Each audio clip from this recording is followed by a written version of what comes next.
परों को खोल जमाना उड़ान देखता है कि परों को खोल जमाना उड़ान देखता है, क्या धरती पे बैठ के आसमान देखता है। नमस्कार दोस्तों, मैं Milan Kushwaha, welcome to all of you officers club.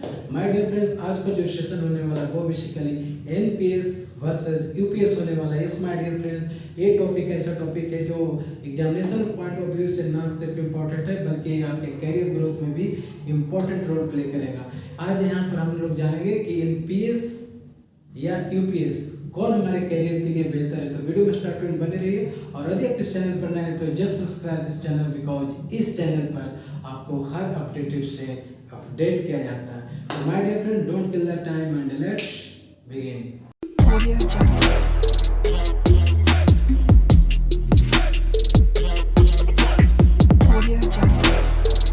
Friends, let's begin. और यहाँ पर जैसे हेडिंग है जानिए सच, यानी सच हमें पता करना है कि हमें ये एनपीएस जो है एंड यूपीएस जो है वो हमारे लिए कौन सा बेहतर है। तो देखिए, पॉइंट वाइज 1 to 1 पॉइंट का यहाँ पर डिस्कशन होगा, और इस डिस्कशन के थ्रू स्पष्ट होगा कि एनपीएस बेटर है या फिर यूपीएस बेटर है। यूनिफाइड पेंशन स्कीम, यूपीएस का मतलब क्या होता है? यूनिफाइड पेंशन स्कीम है ना, यूपीएस, जो कि भारत सरकार के वित्त मंत्रालय द्वारा 24/8/2024 को जारी ब्रीफ नोट पर आधारित है। यानी यहाँ पर से पहला क्वेश्चन देखिए, अब आपको ए बन गया कि एनपीएस के बारे में जानते हैं कि 1 जनवरी 2004 से इम्प्लीमेंट हुआ है। वहीं यूपीएस का यदि इम्प्लीमेंटेशन पूछा जाए कि कब हुआ, तो 24/8 यानी 24 अगस्त 2024 को यूपीएस यानी भारत में इम्प्लीमेंट हो गया। कब से? 24/8/2024 से। देखिए यहाँ पर जो पहला पॉइंट कहता है एनपीएस में ग्रांटेड पेंशन का कोई प्रावधान नहीं है, जबकि ओपीएस की बात है। OPS that means old pension scheme है ना।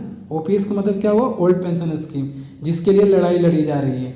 ओपीएस की बात है। यूपीएस में भी ग्रांटेड पेंशन का प्रावधान किया गया है जो वेतन का 50% है।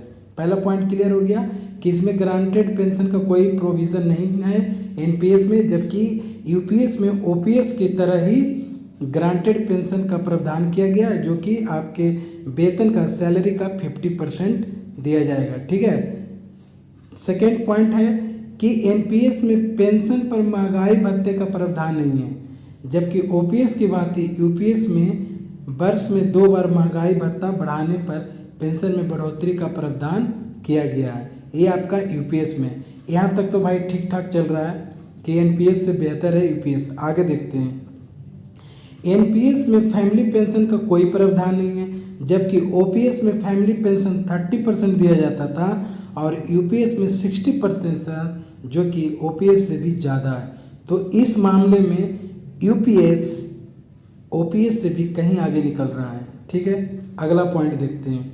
बिल्कुल हर point examination point of view से तो रिलेटेड या कह सकते हैं कि इम्पोर्टेंट है ही, प्लस आपके कैरियर के लिए भी इम्पोर्टेंस है।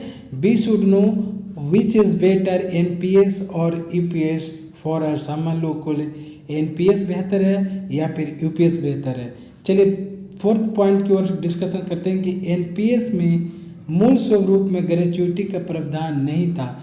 यानी पहले जब इम्प्लीमेंट हुआ एनपीएस तो उसमें ग्रेच्युटी का प्रावधान नहीं था, लेकिन यूपीएस की बात करें तो ओपीएस की बात है। ग्रेच्युटी एक्ट 1972 के अनुसार यूपीएस में भी ग्रेच्युटी का भुगतान किया जाएगा। माय डियर फ्रेंड्स, यहाँ पर से क्वेश्चन ये भी बनता है कि मान लीजिए कि आपके एग्जामिनेशन यानी अपेंडिक्स 2A हो या फिर अपेंडिक्स 3A तो नहीं कर सकते हैं, लेकिन एलडीसी की जरूर कर सकते हैं कि एनपीएस एंड यूपीएस पर एक शॉर्ट नोट्स लिखिए। तो आप ऐसे भी लिख सकते हैं। पहला पॉइंट आप यहाँ से ऐड कर सकते हैं कि जो एनपीएस था वो 1 जनवरी 2004 से इम्प्लीमेंट हुआ, और यूपीएस जो है वो 24 अगस्त 2024 से इम्प्लीमेंट हुआ। और उसके बाद पॉइंट वाइज करके हम लोग डिफरेंस दोनों बता सकते हैं या फिर अलग अलग शॉर्ट नोट्स लिख सकते हैं। ठीक है। चलिए नेक्स्ट पॉइंट की ओर बढ़ते हैं कि एनपीएस में किसी प्रकार के अनुपातिक ग्रांटेड पेंशन का प्रावधान नहीं है, जबकि यूपीएस में ओपीएस की भांति न्यूनतम सेवा 25 ईयर्स होने पर आनुपातिक रूप से ग्रांटेड पेंशन का प्रावधान है।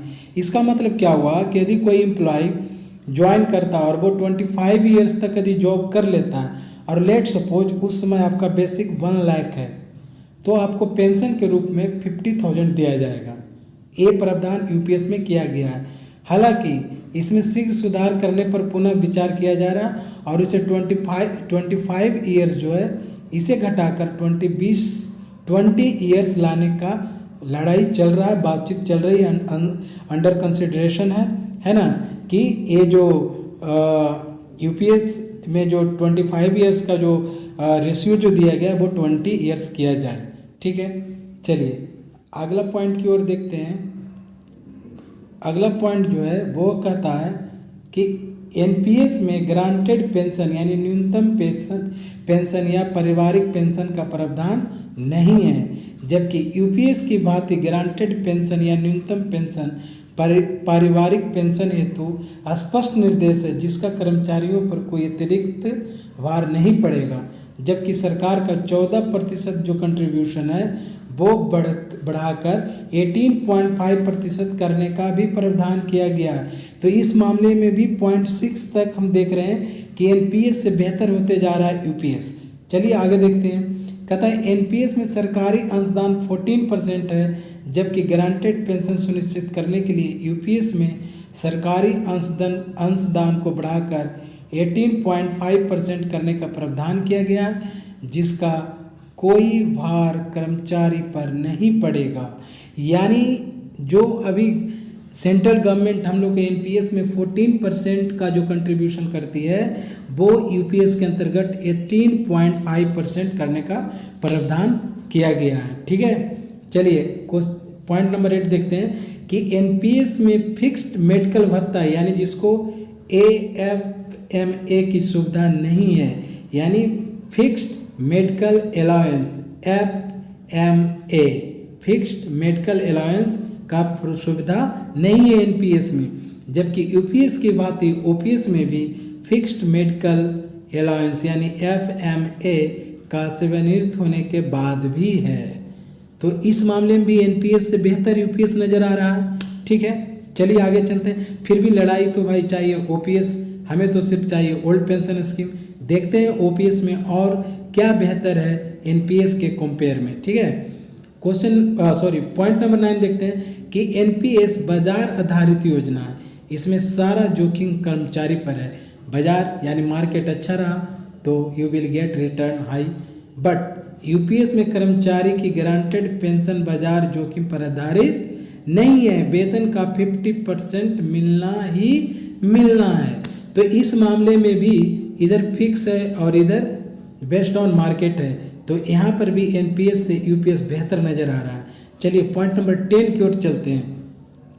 देखिए ये बहुत ही जानना जरूरी है। हालांकि हम लोग सिर्फ जान रहे हैं कि एनपीएस और यूपीएस, लेकिन लोगों को ये पता नहीं है कि एनपीएस में क्या प्रोविज़न है एंड यूपीएस में क्या प्रोविज़न लाया गया।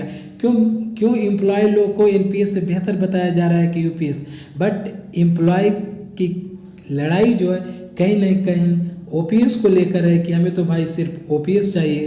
तो कहीं ना कहीं ओपीएस में तो दम होगा। खैर चलते हैं, फिलहाल एनपीएस और ओपीएस पर हम लोग कंपेयर कर रहे हैं कि दोनों में बेहतर कौन है हमारे लिए।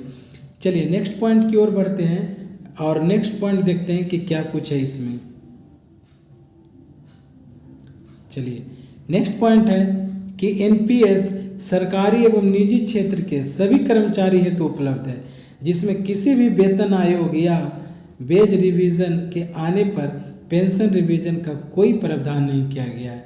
यानी पेंशन रिवीजन पर कोई प्रोविज़न एनपीएस के अंदर नहीं लाया गया, जबकि ओपीएस की तरह यूपीएस केवल सरकारी क्षेत्र के सभी कर्मचारियों हेतु उपलब्ध है, जिसमें किसी भी वेतन आयोग या वेज रिवीजन के आने पर पेंशन रिवीजन होने का भी प्रावधान किया गया। हर मामले में देख रहे हैं अभी तक हम लोग 11 पॉइंट का डिस्कशन कर चुके हैं और यहाँ तक यूपीएस जो है वो एनपीएस से बेहतर नज़र आ रहा है। चलिए नेक्स्ट पॉइंट देखते हैं कि एनपीएस में अभी तक रिटायर्ड कर्मचारियों को 1200, 1500, 2000, 4000 रुपये पेंशन मिल रही है। आप आए दिन न्यूज़पेपर वगैरह में देख रहे होंगे, पढ़ रहे होंगे कि सरकारी कर्मचारी रिटायर किया और उसे पेंशन के तौर पर 1200, 1500, 2000, लमसम 4000 रुपये इसी तरह से मिलता है। एनपीएस में अभी तक रिटायर्ड कर्मचारियों को 1/1/24 से ही यूपीएस में शामिल करने का विकल्प है। यहाँ पर देखिए, ये जो पॉइंट है ना, वो बहुत ही रिमार्केबल पॉइंट है। यहाँ पर क्या है कि जैसे 1/1/2004 से जितने भी सेंट्रल गवर्नमेंट के एम्प्लॉय हैं या फिर प्राइवेट एम्प्लॉय, उनके लिए वो एनपीएस के अंतर्गत आ गए। तो खैर यहाँ पर यूपीएस तो है सिर्फ किसके लिए, तो सरकारी कर्मचारी के लिए, लेकिन कह रहा है एनपीएस में अभी तक रिटायर्ड कर्मचारी को 1/1/24 से ही यूपीएस में शामिल करने का विकल्प है, जिसके बाद इन्हें न्यूनतम वेतन 10,000 रुपये प्लस डीए या उससे अधिक महंगाई भत्ता के साथ मिलेगी, जिसका सेवानिवृत्ति की तारीख से एरियर भी मिलेगा। वेरी नाइस, वेरी एमेंडेबल कह सकते हैं कि पॉइंट है कि यूपीएस जो है, देखिए कहा जाता है, हालांकि कुछ लोग अपोज करेंगे मेरा 10% कहाँ गया है। माय डियर फ्रेंड्स, अंग्रेजी में एक प्रोवर्ब है, something is better than nothing. अरे जहाँ कुछ नहीं मिल रहा था वहाँ में 90% मिल चुका है, 10% के लिए लड़ाई लड़ी जा रही है। आई होप जल्दी ही वो 10% भी मिल जाएगा हम लोग को। तो फिलहाल यूपीएस को हम लोग बेहतर ढंग से समझते हैं कि यूपीएस में क्या कुछ हमारे लिए किया गया है, क्या हमारे कैरियर ग्रोथ के लिए किया गया है, ठीक है ना। तो यहाँ पर हम लोग क्या देखें कि एनपीएस में अभी तक जो रिटायर्ड कर्मचारी को 1/1/24 से यूपीएस में शामिल कर लिया जाएगा और उसके बाद उन्हें न्यूनतम पेंशन जो कि 10,000 रुपये प्लस डीए या उससे अधिक महंगाई भत्ता के साथ मिलेगी, जिसका सेवानिवृत्ति की तारीख से एरियर भी मिलेगा। Very appreciable. चलिए आगे देखते हैं। पॉइंट नंबर 13, न्यूनतम पेंशन भी नहीं था। एनपीएस में न्यूनतम पेंशन नहीं था, जबकि अभी हम पढ़े कि यूपीएस में न्यूनतम जो पेंशन है वो 10,000 रुपये प्लस डीए भी, न्यूनतम वेतन 10,000 रुपये मिलेगी, जबकि ओपीएस में जो था न्यूनतम वेतन 9,000 था। तो ए वाला जो पॉइंट है वो कहीं ना कहीं यूपीएस से बेहतर भी है। ओपीएस से भी बेहतर यूपीएस में लाया गया, बिकॉज ओपीएस में जो न्यूनतम पेंशन था वो 9,000 था, जबकि यूपीएस के अंतर्गत 10,000 है। फिर भी हमें चाहिए क्या, हमें तो चाहिए ओपीएस। लड़ाई लड़ाई जा रही है मेरे दोस्त, जल्द ही हम लोग को ओपीएस भी मिलेगा।